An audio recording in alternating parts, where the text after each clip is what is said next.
Assalamualaikum warahmatullahi wabarakatuh. Salam sejahtera, salam merdeka belajar. Saya Lisda Diani Ruwanto, calon guru penggerak angkatan 10 Kabupaten Banjar. Di sini saya akan memaparkan tentang budaya positif.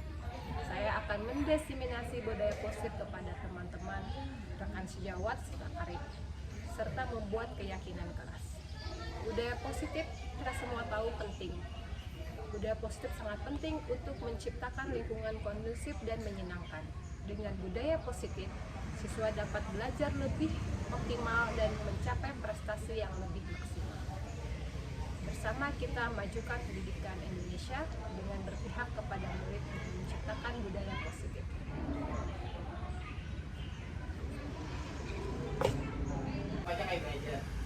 Assalamualaikum warahmatullahi wabarakatuh. Waalaikumsalam warahmatullahi wabarakatuh. Selamat siang. Selamat siang Bapak Ibu, apa kabarnya hari ini?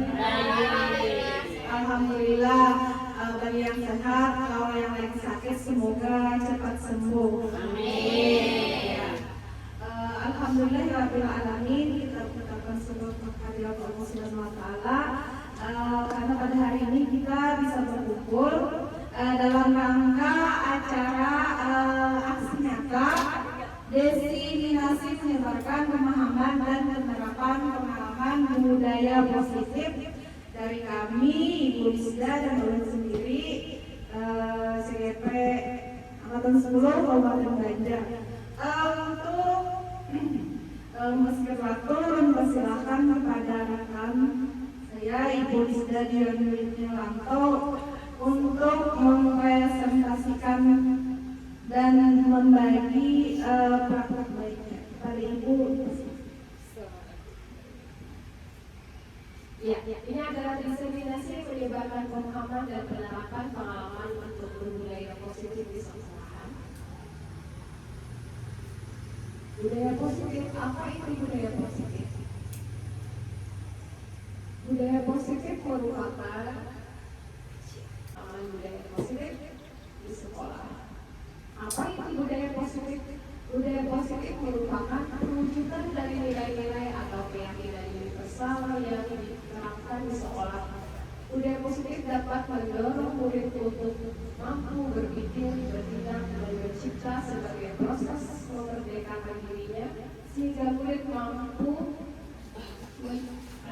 mandiri dan bertanggung jawab. Konsep inti budaya positif terdiri dari beberapa bagian. Ada 7. Yang pertama, perubahan paradigma belajar. Yang kedua, disiplin positif. Yang ketiga, kebutuhan dasar manusia. Yang keempat, motivasi perilaku manusia. Yang kelima, posisi kontrol guru. Yang keenam, keyakinan kelas. Yang ketujuh yaitu segitiga restitusi. Kita mulai dari yang pertama, pembelajaran dengan paradigma baru. Pembelajaran dengan paradigma baru merupakan pembelajaran yang dirancang berdasarkan prinsip pembelajaran berdiferensiasi, sehingga para peserta didik memiliki kebutuhannya berdasarkan tahap perkembangan sesuai teori psikologi modern untuk mewujudkan profil pelajar Pancasila. Kita tahu semua profil pelajar Pancasila yaitu berkebinekaan global, bergotong royong, kreatif, benar, krisis, mandiri, dan beriman bertakwa kepada Tuhan Yang Maha Esa dan berakhlak mulia. Kemudian yang kedua, disiplin positif.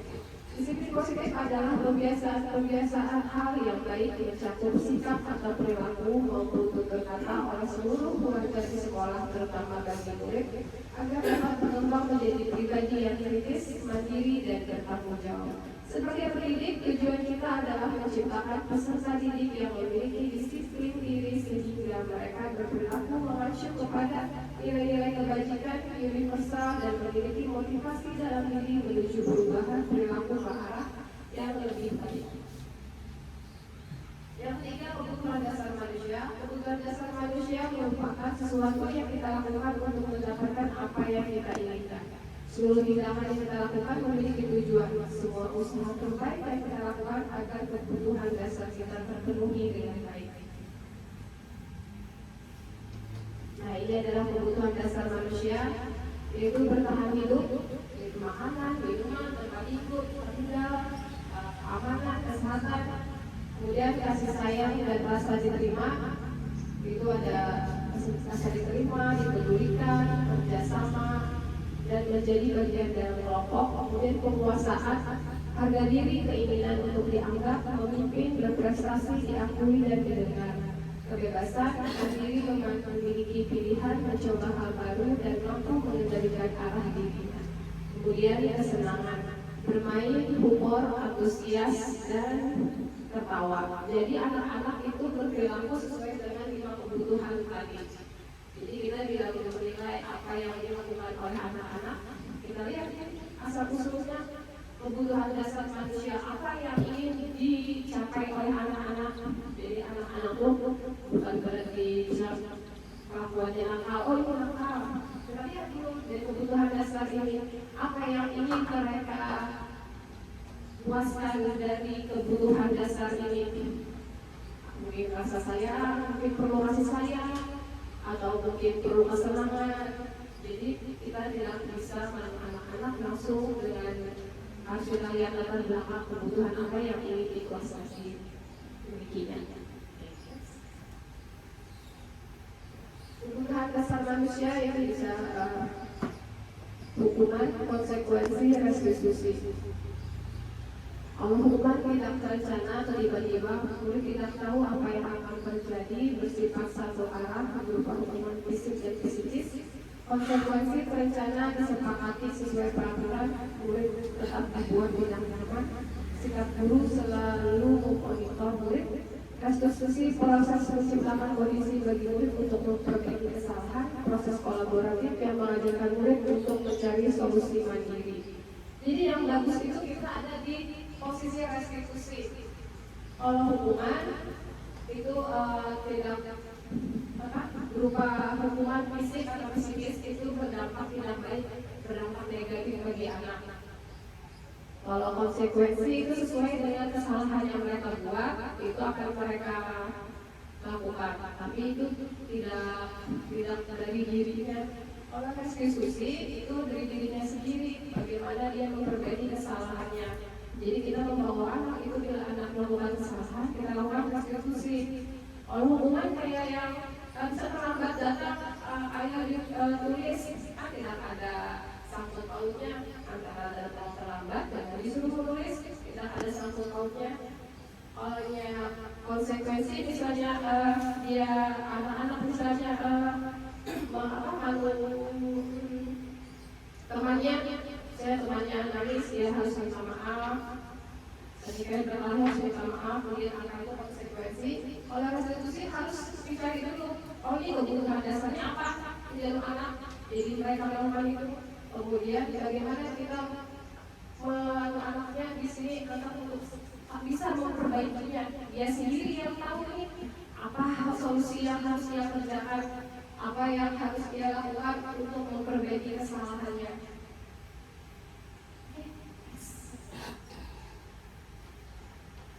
Ya, ini adalah posisi kontrol guru. Yang berikutnya akan diteruskan oleh Bu Isna. Terima kasih kepada Ibu Lisda. Di sini saya lanjutkan ya. Di sini tentang posisi kontrol guru. Nah, kita bisa memilih posisi kita sebagai apa? Ada penghukum, pembuat merasa bersalah, teman, pemantau, manajer. Nah, biasanya saya mau bertanya, biasanya kira-kira kita sebagai apa kalau menghukum? Biasanya kebanyakannya sebagai apa? Menghukumkah, membuat merasa bersalah? Next dulu, nanti bisa kita lihat ini dulu. Nah, kalau menghukum itu biasanya ada suaranya tinggi, bahasa tubuh matanya melotot. Ada yang bisa melotot? Jarinya menunjuk, nah menunjuk langsung anaknya, kemudian menghardik. Nah, selanjutnya contohnya terlambat lagi, pasti terlambat lagi. Selalu datang terlambat. Kapan bisa datang tepat waktu? Nah, coba tanyakan kepada diri Anda bagaimana perasaan murid bila kita bicara seperti itu kira-kira. Nah, ya. Hasilnya kemungkinan muridnya jadi marah, mendendam, jadi agresif, bisa jadi sudah melindung dan akan mentorek bukunya, emosi ya anak biasanya. Kemudian sebagai ini contohnya ya, penghubung kata-katanya berdiri dengan sebelah kaki di depan kelas. Ini muridnya kalau membuat merasa bersalah itu biasanya kita mengolah muridnya itu rasa bersalah. Ayolah jangan seperti lagi, apakah kamu tidak kasihan dengan ibu? Nah, muridnya jadi kayak merasa bersalah, kayak telah menyakiti gurunya. Nah itu membuat rasa bersalah. Kemudian ada juga posisinya sebagai teman, kayak kita mengalami siswanya, misalnya dia membuat kesalahan lalu kayak kita alami ini solusinya, ayo dong kamu kerja tugasnya, nanti kalau sudah selesai kita main game misalnya. Tuh. Kemudian pemantau, biasanya kata-katanya kamu sudah melakukan kesalahan dan sudah mengetahui konsekuensinya, sekarang selesaikan dan segera kumpulkan. Selanjutnya, nah ini adalah posisi yang sangat dianjurkan. Pemantau juga bagus dianjurkan, cuma yang paling dianjurkan adalah sebagai manajer. Kata-katanya apakah kamu tahu kesalahanmu, keyakinan sekolah apa yang kamu langgar, dan apa yang kamu lakukan untuk menyelesaikannya. Jadi itu kayak kita berkolaborasi menyelesaikan, jadi solusinya itu dari siswanya langsung. Jadi tidak fokus dengan perilaku buruknya, tapi menyelesaikan keadaan yang buruk tadi.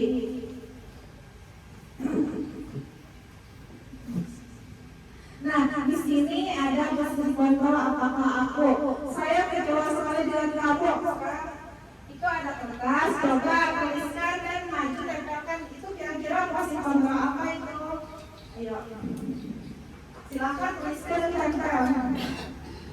Ini posisi kontrol apa ini? Saya kecewa sekali dengan kamu. Kira-kira bentuknya sebagai apa itu? Temankah, pemantau-kah, pembuat merasa bersalah-kah, temankah atau sebagai manajer? Kira-kira apa? Kalau sudah, silahkan tempelkan di depan. Boleh di sebelah sini.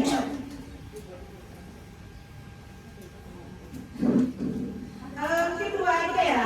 Nanti ada lagi selanjutnya, jadi dua aja yang nempel. Siapa yang sudah? Ayo, mungkin baik dulu.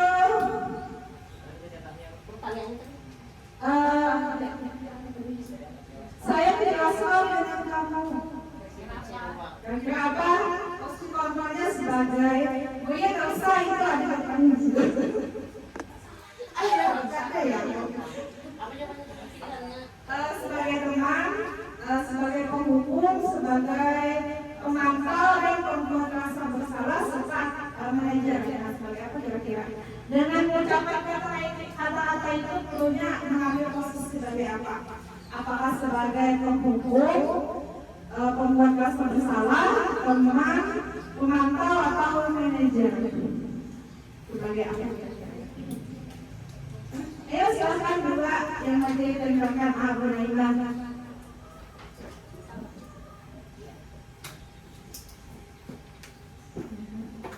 Satu lagi. Siapa yang punya boleh?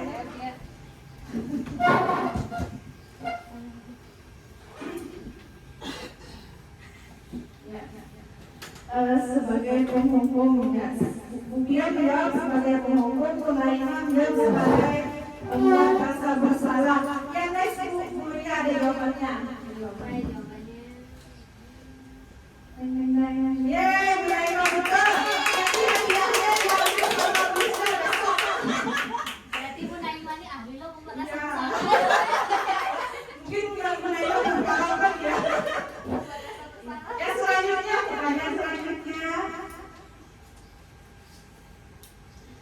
Kalau tidak benar melakukannya, sekarang keliling lapangan 3 kali. Nah, ya siapa itu? Ayo. Ya. Buat rasa bersalah, manajer, Ya. teman. Ayo.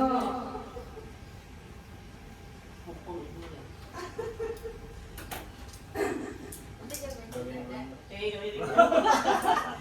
silakan yang sudah dansakan ke depan.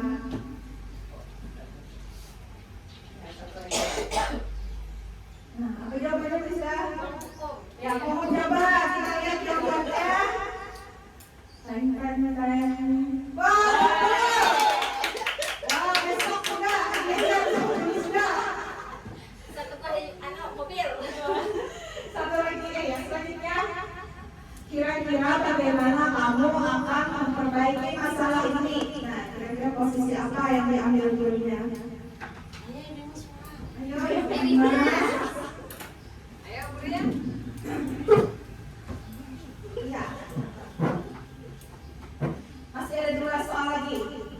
Karena 5 ya. Manajer. Ya, sebagai manajer, ayo teng. Apa jawabannya yang betul? Kira-kira mengambil posisi apa?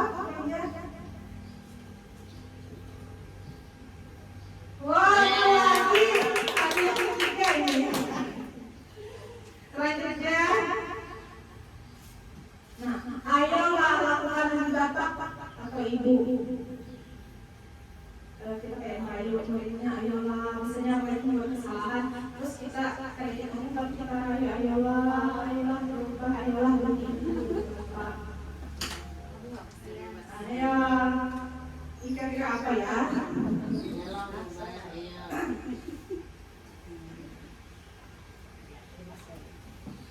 Silakan Ibu Ines.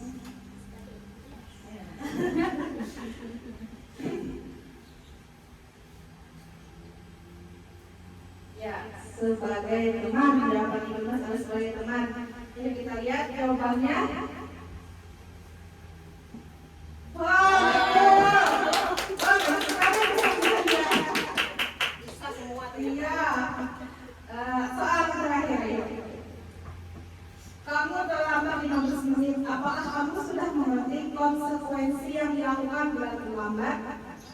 Itu yang diucapkan gurunya ketika ada muridnya yang terlambat. Nah, kira-kira gurunya itu mengambil posisi kontrol sebagai apa? Ya, siapa lagi?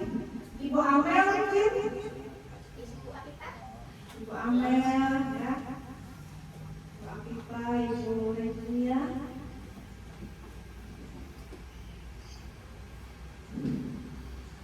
Ayo.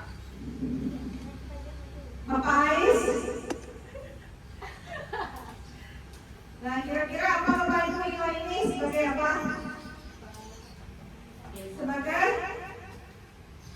Kira-kira ini sebagai apa? Ya, betul. Sebagai pemantau.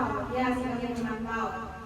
Ini juga yang disarankan buat pemantau dan manajer. Jadi, mulai sekarang kita mulai belajar mengubah posisi kontrol kita dari yang penghukum, merasa bersalah, menjadi perlahan-lahan pemantau dan pada akhirnya menjadi manajer.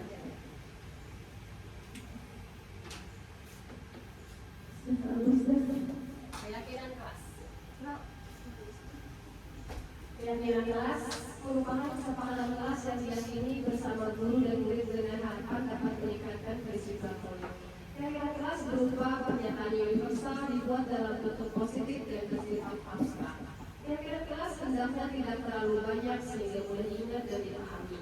Semua warga kelas ikut berkontribusi dalam membuat keyakinan kelas sehingga relevan dan mengutarakan pendapat. Keyakinan kelas maksudnya setiap anggota kelompok perlu belajar, senang, melawan tugas, saling menghargai, merasa aman, selalu berpikir positif, hormat, bekerja. Jadi intinya setiap tahun ajaran baru kita membuat keyakinan kelas. Setiap kelas membuat keyakinan kelas. Jadi di awal pembelajaran kita membuat keyakinan kelas. Membuat keyakinan kelas harus melibatkan murid. Nggak bisa gurunya aja yang bikin. Murid harus dilibatkan agar mereka merasa memiliki keyakinan kelas mereka. Jadi mereka memiliki unsur intrinsik dari diri mereka sendiri untuk menjalankan keyakinan kelas mereka. Jadi keyakinan kelas kita bisa di awal pembelajaran, di awal tahun pembelajaran, murid-murid bisa saling semuanya mengutarakan keyakinan kelas mereka ini bagaimana. Semua pendapat muridnya kita tampung, kemudian kita kelompokkan sesuai dengan keyakinan kelas. Keyakinan kelas itu satu kata-katanya pendek, dipahami, pendek dan agar itu diingat. Misalnya ada yang suka kelasnya bersih, yang sibuknya satunya lagi saya suka meja yang rapi, suka yang apa, jadi kita jadi rangkum. Oh berarti ini apa maunya, misalnya menjaga kebersihan atau tiket dilakukan dengan tanggung jawab. Pokoknya semuanya itu sesuai dengan murid itu mau apa. Kita cuma memfasilitasinya membimbing mereka untuk membuat keyakinan kelas. Dan kelas ini kita pakai buat kita nanti melakukan segitiga restitusi. Jadi setiap ada permasalahan, misalnya keyakinan kelas itu saling menghormati. Saling menghormati itu kan banyak kan, cabangnya ada berkelahi, ya, ada bertengkar, saling menghormati sama teman, saling menghargai kan. Jadi saling menghormati itu kan. Jadi nanti di keyakinan kelas ini kita bisa melakukan segitiga restitusi. Jadi kalau tidak punya segitiga kelas, kita sulit untuk melakukan segitiga restitusi.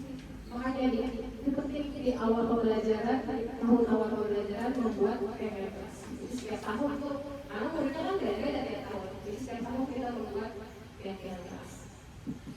Oke, next. Nah, ini segitiga restitusi yang tadi saya bilang. Segitiga restitusi adalah suatu proses dialog yang dijalankan guru dan murid untuk menghasilkan nyaman diri dan bertanggung jawab. Segitiga restitusi membantu murid memiliki tujuan positif dan memperbaiki dirinya setelah berbuat salah. Segitiga restitusi bukan untuk menebus kesalahan, namun untuk belajar dari kesalahan. Segitiga restitusi ada 3. Yang pertama, menstabilkan identitas. Yang kedua, validasi tindakan yang salah. Yang ketiga, menanyakan keyakinan kelas. Nanti saya tampilkan bagaimana cara nanti saya menstabilkan melakukan segitiga restitusi. Yang pertama itu kita tanya dulu anak-anak, misalnya anak-anak ibu kelas 11 bergabung. Tanya anaknya. Nah, berbuat salah itu manusiawi, tidak ada manusia yang sempurna. Bapak Ibu juga pernah melakukan kesalahan. Siapa yang salah, tidak mencari siapa yang salah. Kemudian itu semua kamu berhak merasa begitu. Jadi kita jangan menjudge anak itu salah. Jadi kita tekankan bahwa semua orang pasti melakukan kesalahan. Karena kesalahan itu kan bersifat manusiawi.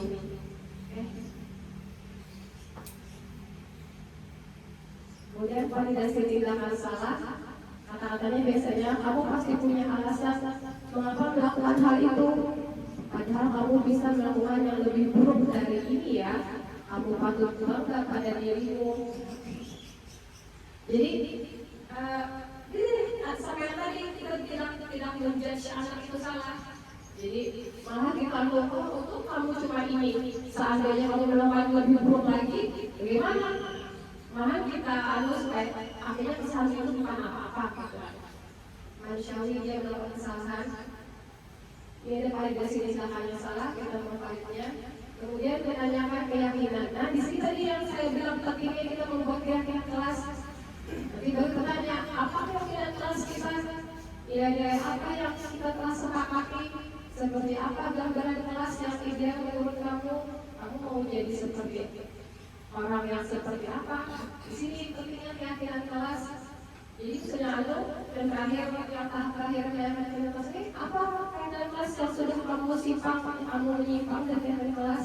Jadi dia pikir sendiri anaknya, mengetahui sendiri kesalahannya apa yang tidak sesuai dengan keyakinan kelas yang sudah kita buat. Kan mereka sendiri yang membuat bukan kita.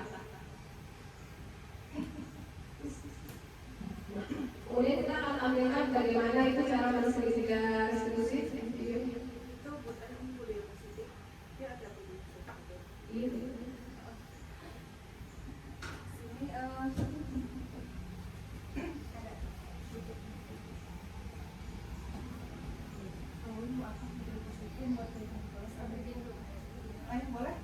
Kayaknya sudah lelah ya.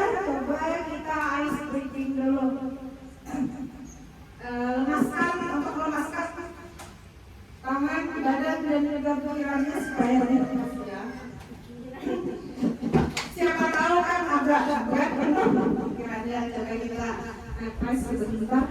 Silakan semuanya berdiri. Oh, duduk aja ya. Duduk aja. Minta tangan aja kita mulai tolong ya. Ya, tangan aja. Ya sambil duduk aja. Ya.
Di sini kita akan menampilkan pengalaman dari Ibu Lista dalam penerapan segitiga prestasi di dalam kelas. Pada Ibu Lista Ini ada skenario-nya. Di depan anak-anak yang bermain musik di sebelah Habibie yang saya ini menstabilkan identitas, memvalidasi tindakan yang salah, kemudian yang terakhir menanyakan keyakinan. Oke, ini videonya.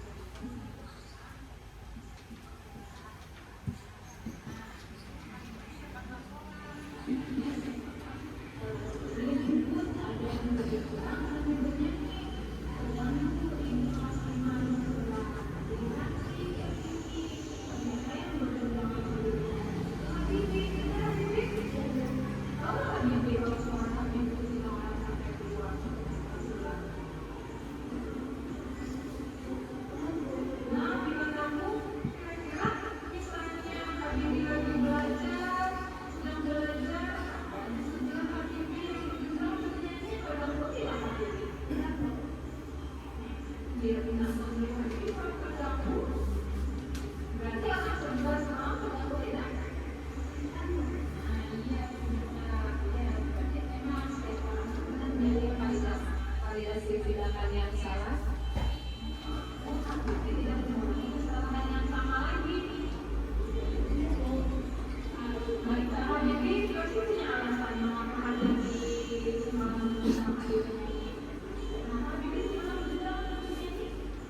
Ini kaitannya dengan kebutuhan dasar manusia. Ini kayaknya dia ingin kesenangan, kan bernyanyi.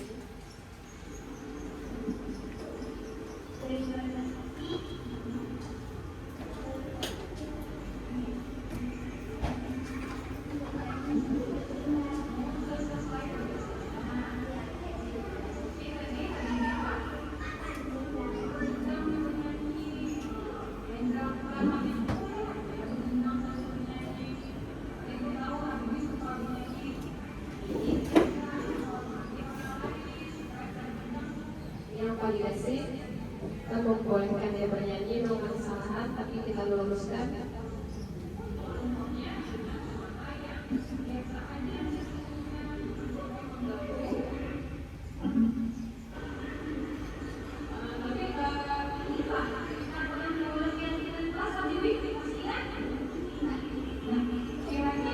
Menanyakan keyakinan.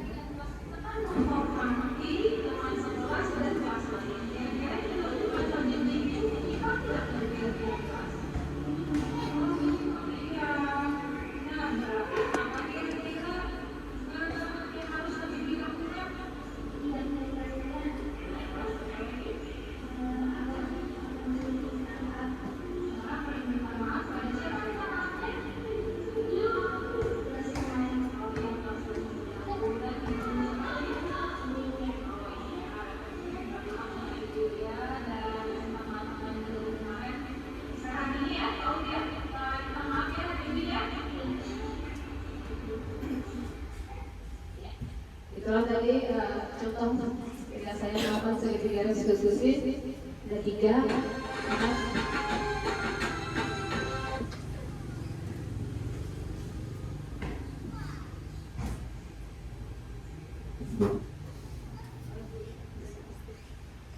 Sekarang penerapan budaya positif oleh Ibu Isna.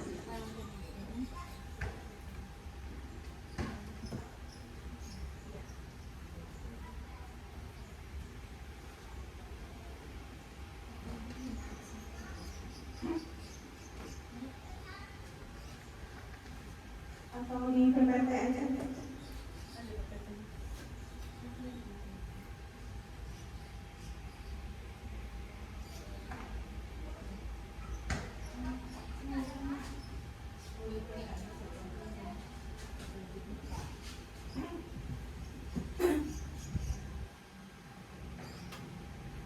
Di sini saya melakukan penerapan budaya positif dengan membuat kesepakatan kelas di kelas 4. Nah, di sini saya sedang mensosialisasikan apa itu budaya positif. Kemudian mengidentifikasi peraturan-peraturan kelas apa saja, peraturan sekolah apa saja yang ada di sekolah kami, sekolah kita ini ya. Lalu anak-anak menuliskan dan menandakan. Salah satunya adalah jangan buang sampah sembarangan. Kemudian itu kan kalimatnya menggunakan kata jangan itu negatif ya, negatif. Kemudian kita ubah kalimat kata negatif itu menjadi lebih positif dengan kira-kira apa kalau jangan buang sampah sembarangan, kalau kita ubah menjadi kalimat yang lebih positif apa? Kira-kira buanglah sampah pada tempatnya. Nah, itu kita jadikan kesepakatan kelas kita, buanglah sampah pada tempatnya. Kemudian kita identifikasi nilai kebaikannya apa kalau buang sampah pada tempatnya. Nilai kebaikan itu kan ada apa? Ada mandiri, tanggung jawab, gotong royong. Kira-kira apa kalau buang sampah pada tempatnya nilainya? Tanggung jawab ya, tanggung jawab dan juga kebersihan. Kemudian kita bikin menjadi kesepakatan kelas, kemudian kita bikin seperti poster ditempel di kelas supaya nanti yang anak tuh gampang ini tiap kali bisa melihat. Kemudian ini kita evaluasi setiap akhir tahun kita evaluasi apakah sudah berjalan, kira-kira mau ditambah atau dikurang, nanti kita evaluasi. Demikianlah diseminasi budaya positif dari kami. Mungkin bisa ada yang disampaikan atau ada yang ingin bertanya, silahkan. Cukup atau sudah cukup? Kalau sudah cukup, kita coba refleksi ya menggunakan 4F ya bisa. Pertama adalah peristiwa. Kira-kira ada yang ingin menyampaikan pendapatnya, kira-kira peristiwa apa yang sedang terjadi di kita? Ya, sedang telepon ini adalah apa?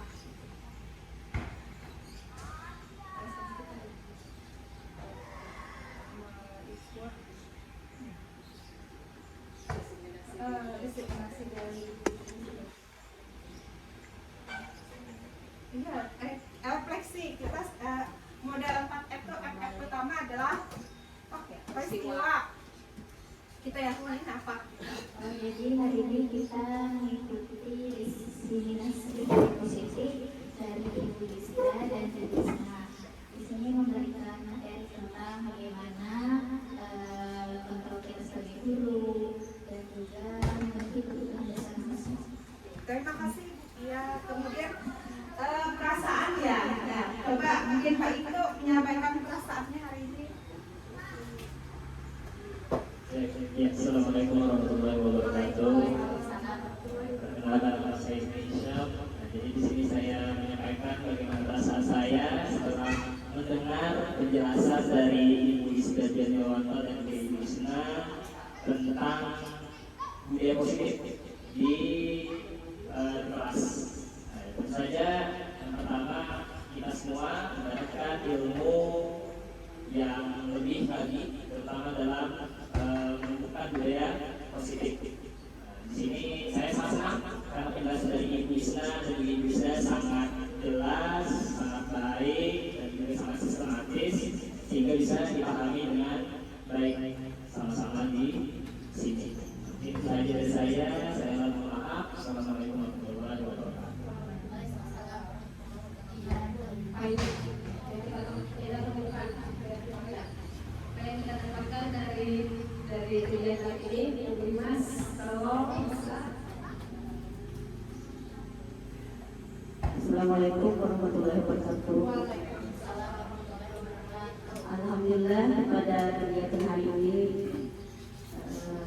dari Ibu Lisda Dianiwanto dan semuanya, kami sebagai Dewan Guru mendapatkan pengalaman, mendapatkan ilmu yang bermanfaat pada hari ini. Mudah-mudahan kami di sini dapat menerapkannya. Kepada Bu, sekian terima kasih. Assalamualaikum warahmatullahi wabarakatuh. Waalaikumsalam warahmatullahi Yang terakhir kita Kalimat masa depan. Apa kira-kira boleh anak-anak di rumah di masa depan?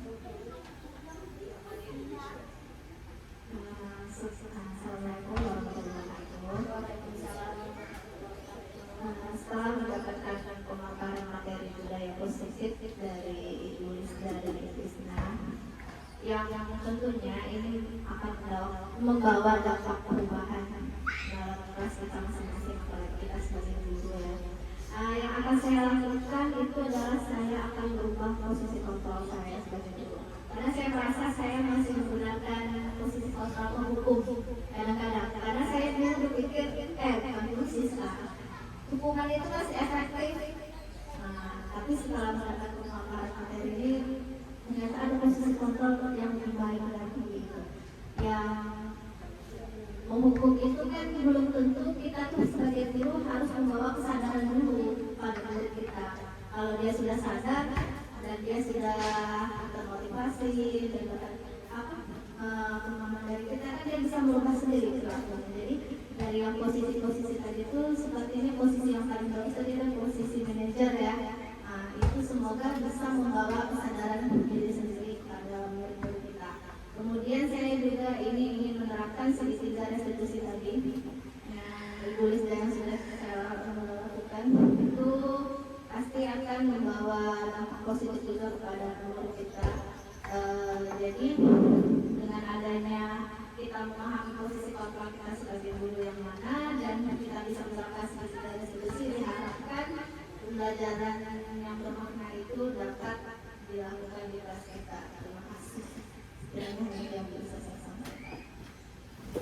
Terima kasih sudah melakukan refleksi. Kemudian apa bisa? Perlu saya tadi.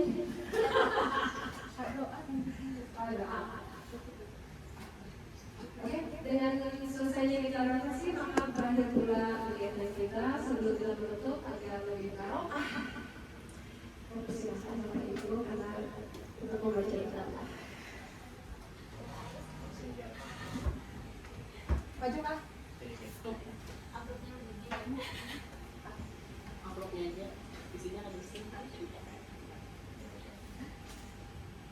Al-Fatihah.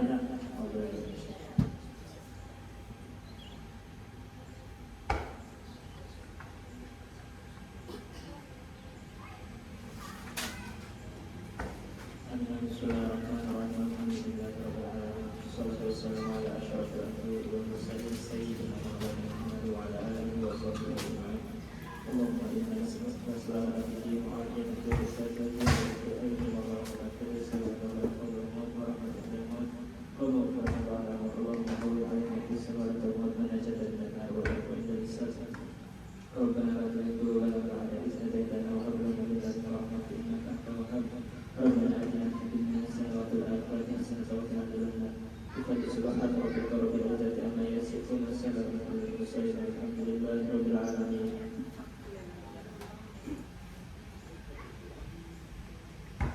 Dengan banyaknya doa maka berakhir pula kegiatan kita. Salah hilaf mohon maaf. Kami ucapkan wassalamualaikum warahmatullahi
tasnya yang bersih, Hela.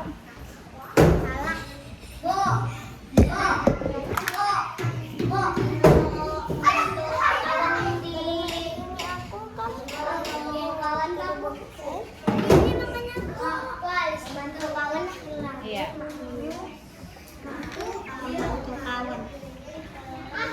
Ya, tempel. Ya, tempel. Tuh ada plester. Ada plester, Ibu.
membantu.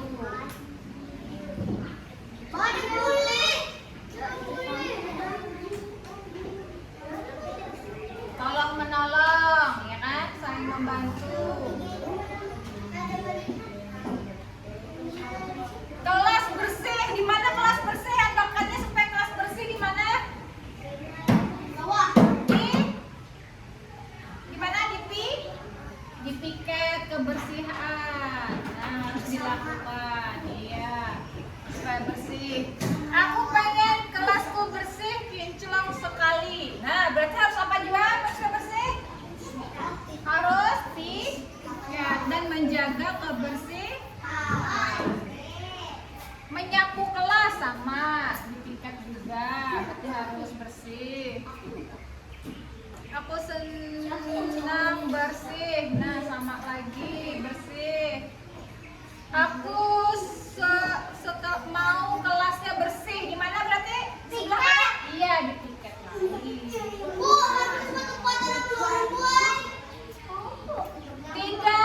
Tidak berkelahi. Berarti di mana? Di sopan santun. Jadi sama-sama sesama teman harus sopan dan santun supaya jangan berkelahi, supaya tidak saling mengejek. Jangan saling mengejek. Nah, ini jadinya berkelahi. Makanya harus ada sopan dan santun.